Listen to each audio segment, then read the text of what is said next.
Hai,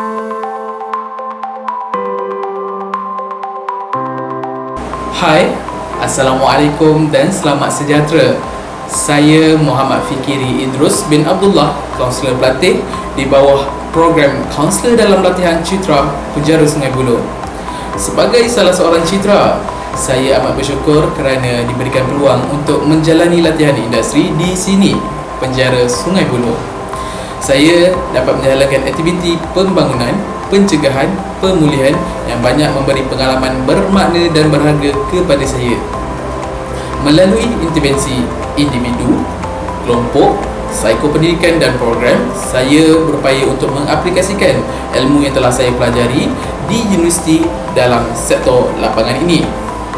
Hal ini meningkatkan kemahiran profesional saya serta pemahaman terhadap peranan sebenar kaunselor di setting koreksional.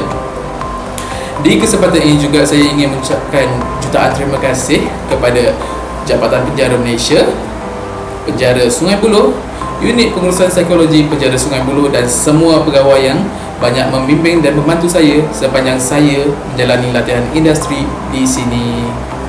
Kepada bakal citra, selamat untuk menjalankan latihan industri di sini.